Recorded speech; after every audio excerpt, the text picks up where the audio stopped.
Los esquizofrénicos. P.C. Camier. Capítulo 2. Acerca de varias constantes psicóticas.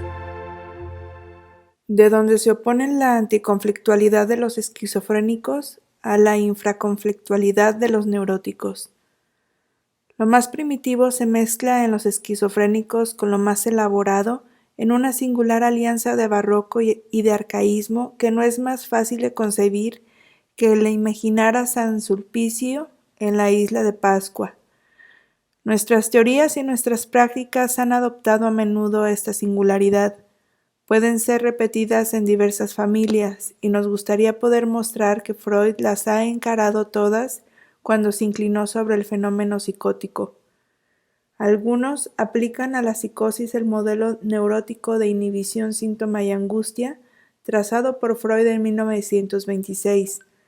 Así lo hicieron Arlo y Brenner en 1969, pero olvidan que en la psicosis la estructura misma del yo es puesta en cuestión y que ese yo no llega a adquirir la angustia como sistema de alarma.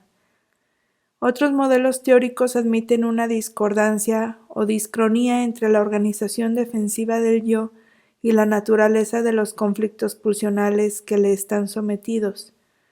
Tal era en el fondo la posición de Federn en 1953, que encontraba al yo esquizofrénico demasiado anémico para el trabajo usual que debe suministrar.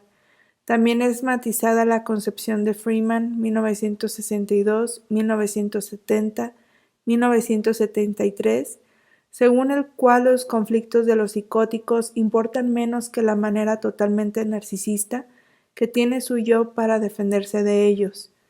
Es cierto que las psicosis no están, como las neurosis, amasadas en la pasta homogénea de los estadios del desarrollo de la sexualidad infantil. Sin embargo, una psicosis no equivale a una disarmonía del desarrollo. Una tercera familia de concepciones intenta encontrar el hilo conductor entre los conflictos, los niveles de fijación y de regresión y los mecanismos de defensa. Únicamente este método nos brinda el sentimiento de reconstruir en nuestro espíritu la neurosis o la psicosis y de conseguir quizás el hacer de esta reconstrucción sin discontinuidad un objeto complemento. Lo encontramos en los trabajos kleinianos. Sin ir en la misma dirección, puesto que insistiremos más en el conflicto narcisista originario, pero sin omitir los aportes kleinianos clínicamente indispensables, nos forzaremos en seguir este método. Tal y como hizo Bouvet para la clínica neurótica y sobre todo para la obsesiva, 1953-1956, nos gustaría despejar los métodos del yo que en los esquizofrénicos organizan a la vez la transferencia y el pensamiento. Hay que referirse entonces a esa organización preobjetal en la cual el objeto es investido antes de ser percibido. Lebovici, 1961, fase de la cual los trabajos modernos, que nos es imposible citar aquí, han sabido mostrar toda la complejidad. Anticonflictualidad, antiambivalencia. Ya lo sabemos, pero debemos decirlo nuevamente. Toda organización psicótica es ante todo anticonflictual. Las psicosis ciertamente nacen del conflicto, pero mientras que en el régimen neurótico el yo trabaja en el seno del conflicto, otra cosa sucede en el régimen psicótico, en el cual el yo trabaja a pesar de y contra la conflictualidad. Se apunta hacia esta última por ella misma y por entero. Todos los mecanismos psicóticos del yo, que pronto recogeremos, trabajan, pues, enfrentándose al conflicto, buscando eliminarlo de la psique para borrarlo como realidad interna, escisión, negación, eyección y proyección, etc. Trabajan al servicio de un yo cuya principal aspiración es deshacerse del conflicto. Por ello se explica el aspecto totalmente radical de estas defensas, atacan las raíces de los conflictos. Estudiaremos más tarde el conflicto originario de los psicóticos, descuartizados entre el otro y uno mismo. Inmediatamente ligada a este conflicto aparece la ambivalencia. La estrategia del yo psicótico es ante todo antiambivalente. En vez de trabajar como la neurosis en la ambivalencia, intenta expulsarlo de la psique desconectando uno de otro sus términos asociados. Es evidente que el síntoma denominado ambivalencia por Beuler, que con razón veía en él un signo típico, resulta precisamente de la exclusión de la ambivalencia en el sentido psicoanalítico del término. La noción de anticonflictualidad no resulta nada nueva, puesto que no hace más que condensar lo esencial de los trabajos psicoanalíticos más conocidos sobre la psicosis. La hallamos en los términos usados por Freud en 1911 para hablar de la proyección delirógena, diciendo que el objeto del conflicto interno es abolido. Está todavía mejor indicada cuando en 1924 Freud especifica que en la psicosis el conflicto no se da entre el yo y el ello, sino entre el yo y la realidad externa. Está desinteriorizado.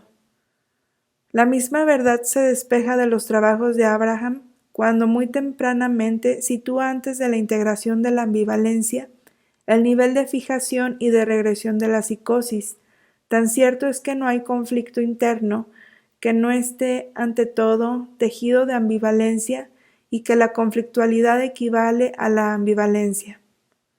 Melanie Klein y su escuela recorren el mismo camino, y su búsqueda se centra en la integración de la ambivalencia en la posición depresiva, sus premisas y su no integración en la posición esquizoparanoide y en las figuras que toma la vida psíquica a lo largo de ese desarrollo precoz. Cuando los kleinianos actuales, Bion, Sigal, Rosenfeld, insisten sobre el concepto de continente, muestran que la psique paranoide no contiene la vida psíquica y sus primeros derivados pulsionales o sus primeras fantasías, y subrayan que con los psicóticos le corresponde al analista suplir esa función de continente y franquearla para el enfermo. Señalan los caminos y los remedios de la anticonflictualidad de la psicosis.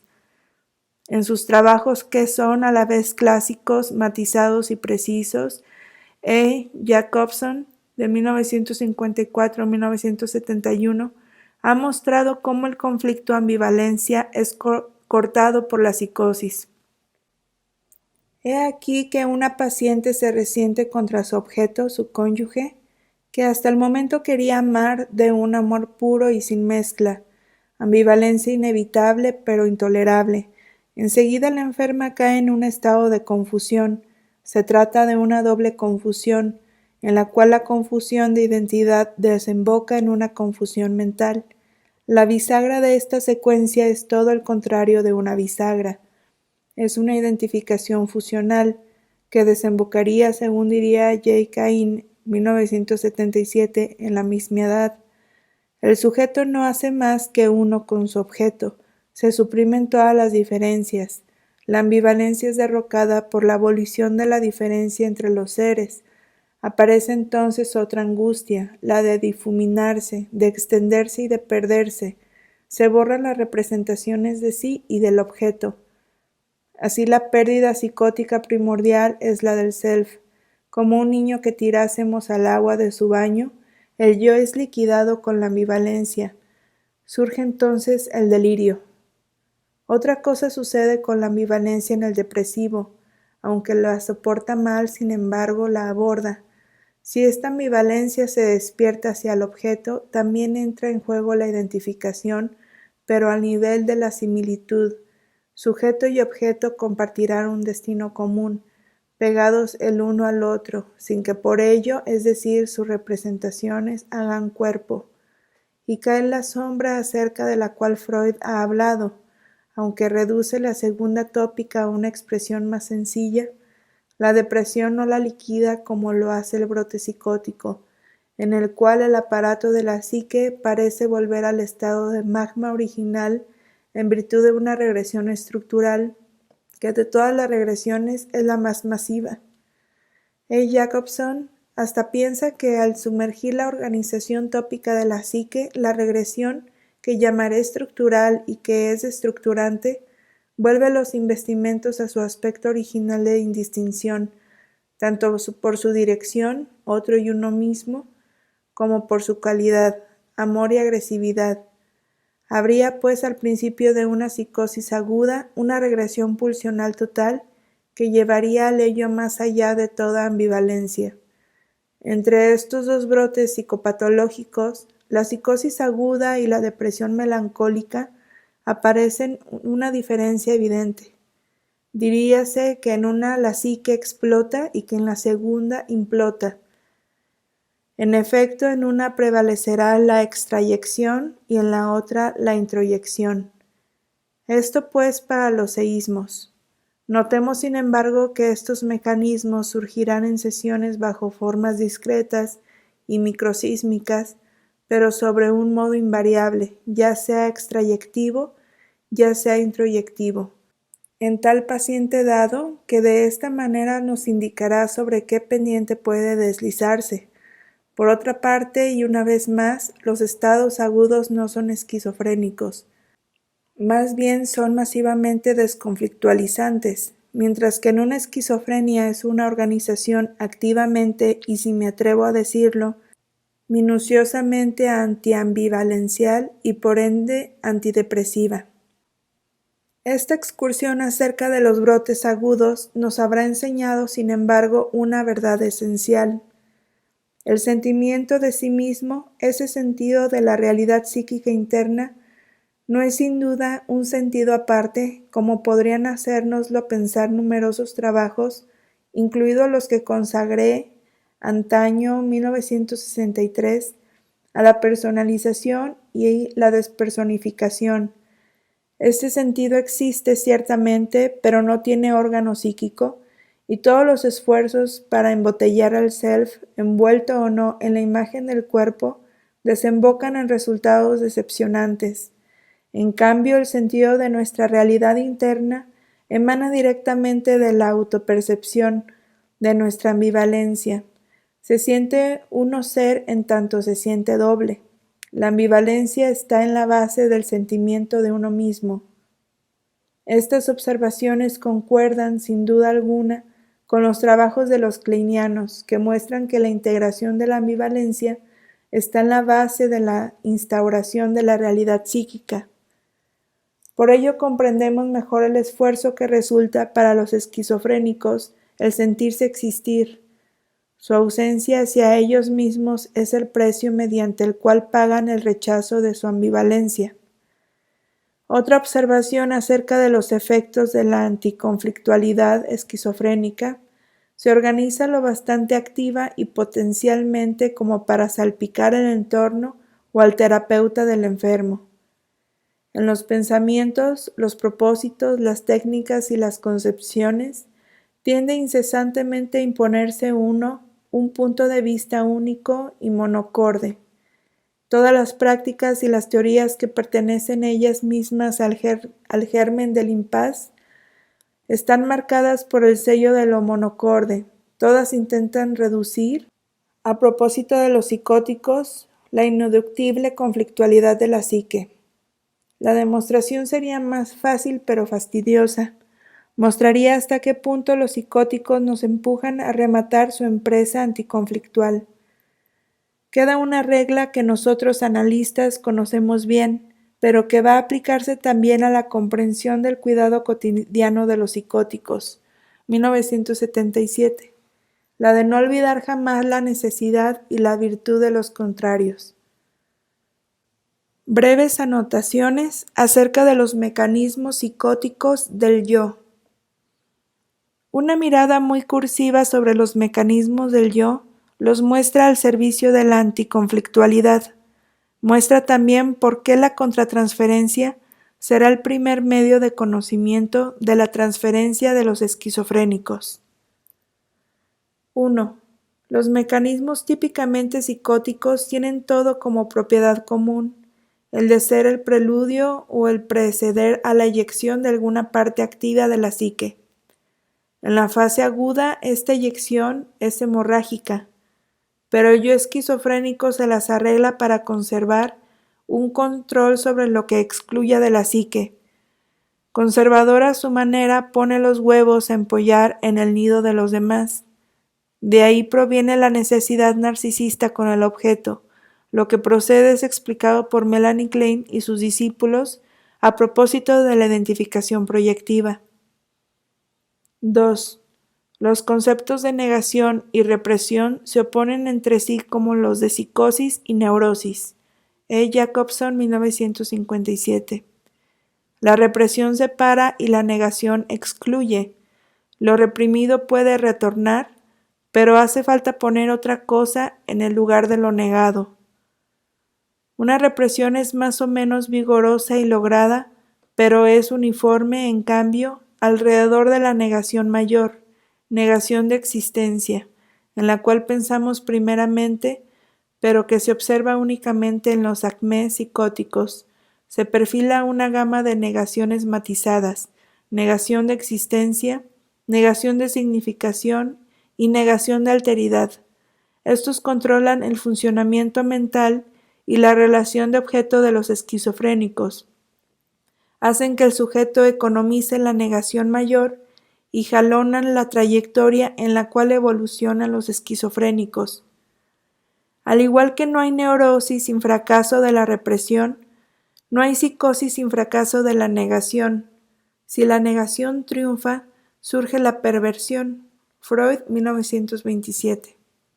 Intentaremos mostrar en este informe que la esquizofrenia se organiza de manera aleatoria a lo largo del trayecto que va de la psicosis aguda a la perversión narcisista.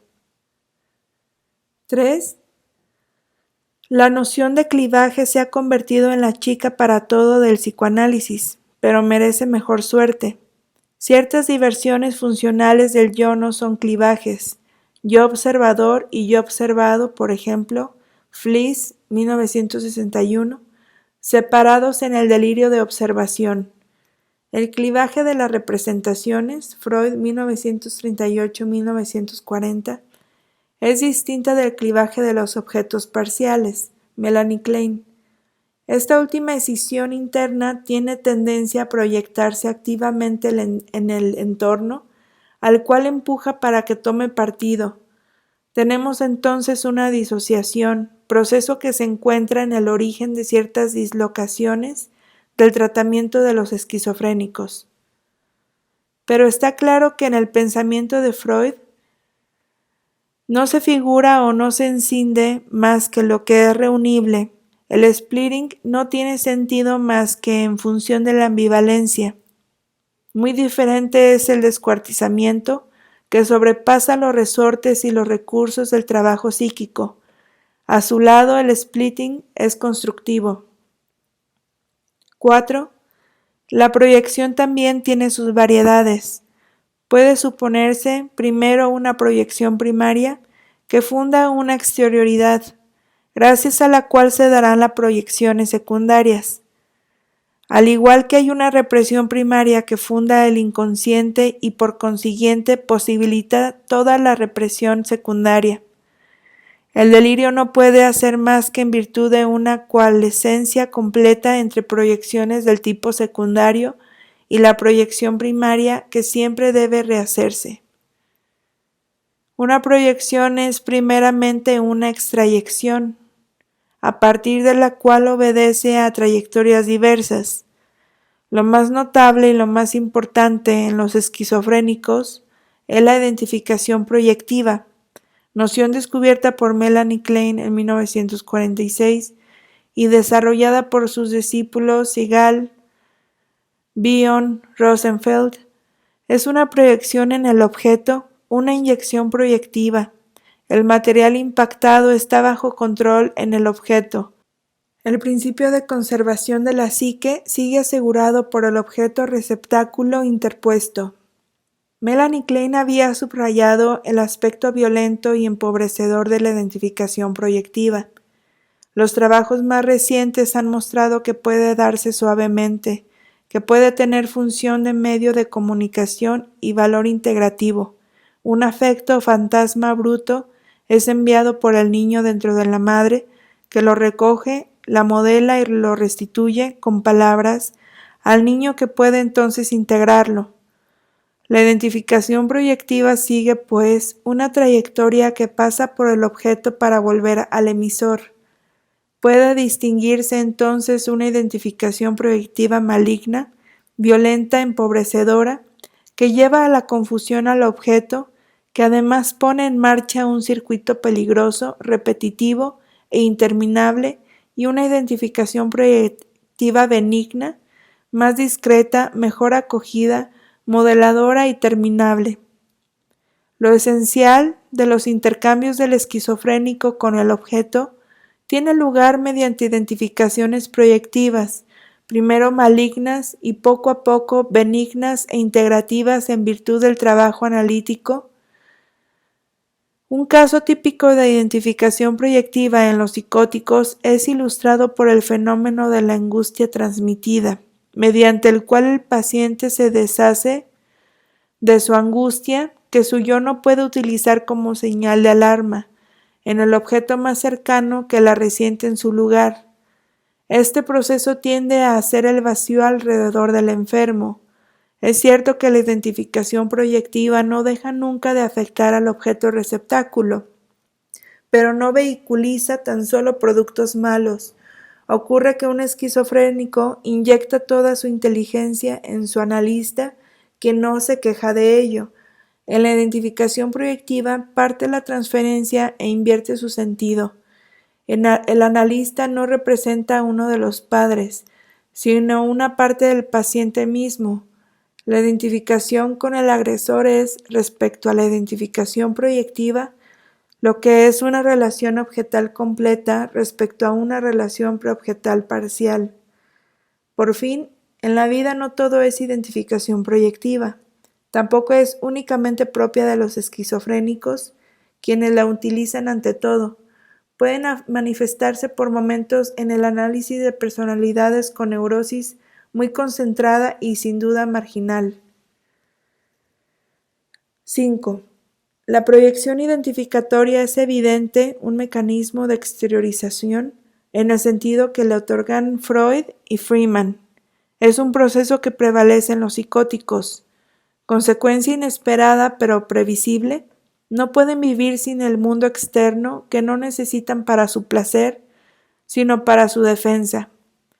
Las diversas modalidades relacionales esquizofrénicas se basan en la exteriorización. Los esquizofrénicos tienen una necesidad absoluta de lo concreto.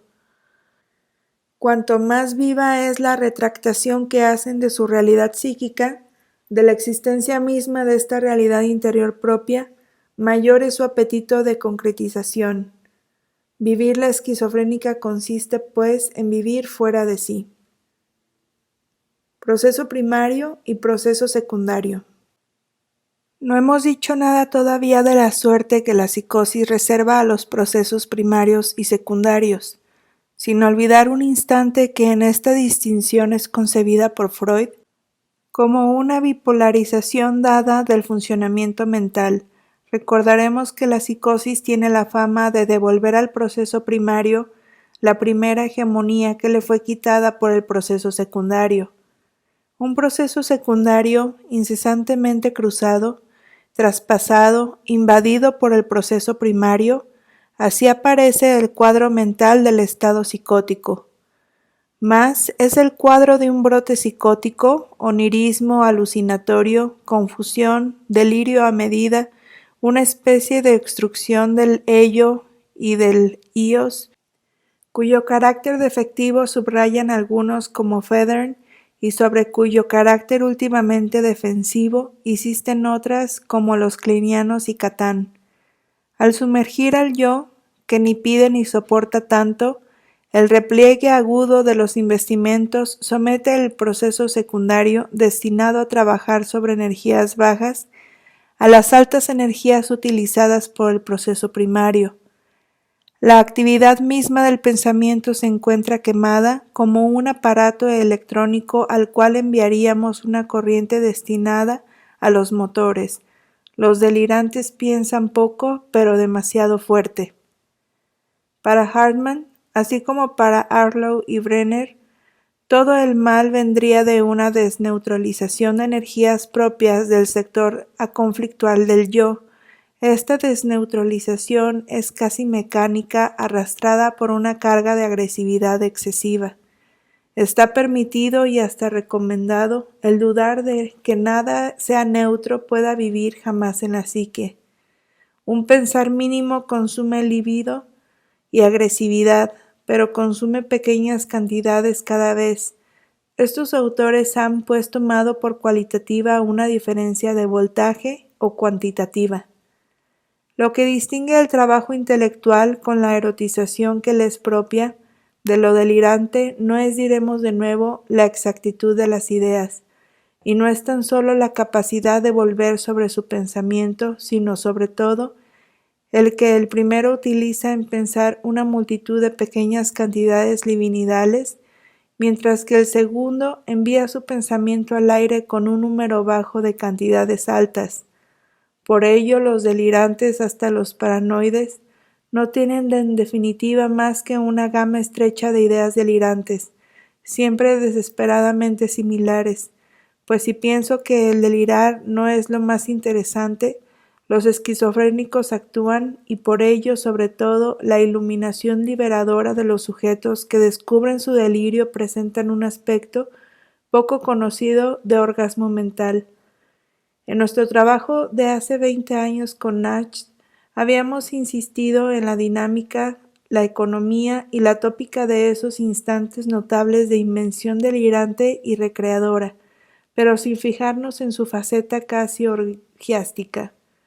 Descubrir de nuevo la existencia del mundo y de sí mismo en una especie de orgasmo del yo es un gozo raro, y que permite comprender hasta qué punto los delirantes, cuidándose bien de revelar el secreto, permanecen ligados a su contenido ideico, pues la idea conserva el perfume del gozo en el cual nació, por entero y de repente, tal Afrodita, nacida del mar y del esperma del dios Urano, castrado por su hijo Cronos.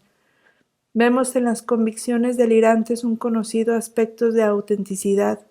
Traduce, después del desplazamiento proyectivo, la huella de un acontecimiento que ha tenido lugar efectivamente, pero en el yo. Este acontecimiento por el cual dos mundos confundidos se han desintrincado y reconocido nuevamente, es un renacimiento y una recreación.